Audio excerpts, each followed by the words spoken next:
Hello viewers, আসসালামু আলাইকুম। শরীফ take zone চ্যানেলের পক্ষ থেকে আপনাদের সবাইকে স্বাগতম। এই ভিডিওতে দেখাবো আপনার জন্ম নিবন্ধন অনলাইন করা আছে কিনা সেটা কিভাবে চেক করবেন। তো চলুন ভিউয়ার্স আমরা মূল ভিডিওতে যাই। তো এজন্য আপনাকে প্রথমে যেতে হবে যেকোনো একটি ব্রাউজারে। তো আমি আমার ক্রোম ব্রাউজারে চলে যাচ্ছি।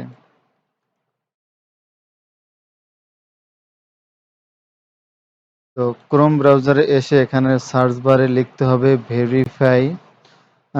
এখানে ক্রোম ব্রাউজারে আসবেন, আসার পরে সার্চ বারে লিখতে হবে ভেরিফাই BDRIS GOV BD, এটা লিখে এন্টারে ক্লিক করতে হবে। এন্টারে ক্লিক করার পরে এখানে প্রথমেই যে ওয়েবসাইটটি আসবে বার্থ অ্যান্ড ডেথ ভেরিফিকেশন, এটার উপরে ক্লিক করতে হবে। এটার উপরে ক্লিক করার পরে এখানে আপনি দেখতে পাচ্ছেন একটি ইন্টারফেস শো করতেছে। তো এখানে প্রথমে যে অপশনটি আছে বার্থ অ্যান্ড রেজিস্ট্রেশন নাম্বার, এখানে আপনার জন্ম নিবন্ধনের যে 17 অঙ্কের যে নম্বরটি আছে সে নম্বরটি এখানে লিখতে হবে। তো আমি আমারটা লিখে দিচ্ছি, আপনি আপনারটা লিখে দিবেন। এখানে আমি আমার জন্ম নিবন্ধনের যে 17 অঙ্কের যে নাম্বারটি সেটা এখানে লিখে দিলাম। তারপর এখানে আছে ডেট অফ বার্থ, এখানে আপনার জন্ম সাল এবং মাস এবং তারিখ সেটা এখানে লিখতে হবে। প্রথমে বছর, তারপরে মাস, তারপরে দিন। তো আমি আমারটা লিখে দিলাম। তো তারপর এখানে একটি ক্যাপচা আছে। তো এখানে ক্যাপচা 34+25, তো আপনাকে এটা যোগ করতে হবে। তো আমার এখানে যোগ আছে, তো আপনার ওখানে যোগ অথবা বিয়োগ যে কোনো একটি থাকবে। তো এখানে 34+25 = 59।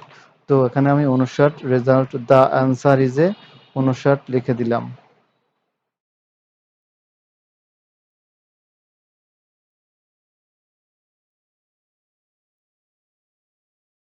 তো 59 লেখার পরে এখানে আপনার সার্চ যে অপশনটি আছে এটাতে ক্লিক করতে হবে। তো এটাতে ক্লিক করার পর আপনারা দেখতে পাচ্ছেন যে আমার যে জন্ম নিবন্ধন যে সনদটি সেটা এখানে দেখা যাচ্ছে, বাংলা এবং ইংলিশে দুটোই দেখা যাচ্ছে। তো আমারটা অনলাইন করা আছে, এর জন্য আমারটা এখানে জন্ম নিবন্ধন শো করতেছে। আপনারটা যদি অনলাইন করা থাকে তাহলে এভাবে দেখতে পাবেন। আর যদি অনলাইন না করা থাকে তাহলে আপনি এখানে নট ফাউন্ড লেখা আসবে। তো এটা প্রিন্ট কিভাবে করবেন? তো প্রিন্ট করার জন্য এখানে উপরে যে থ্রি ডট মেনু আছে এটাতে ক্লিক করতে হবে। এটাতে ক্লিক করার পরে এখানে প্রিন্ট অপশনে ক্লিক করতে হবে। প্রিন্ট অপশনে ক্লিক করার পর এখানে দেখতে পাচ্ছেন যেখানে প্রিন্ট নামে একটি অপশন আছে, এটাতে ক্লিক করতে হবে।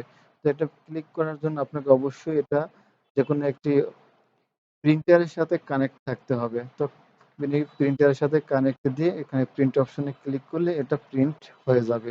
তো আমাদের ভিডিওটি যদি ভালো লাগে অবশ্যই আমাদের চ্যানেলটি সাবস্ক্রাইব করবেন। ধন্যবাদ।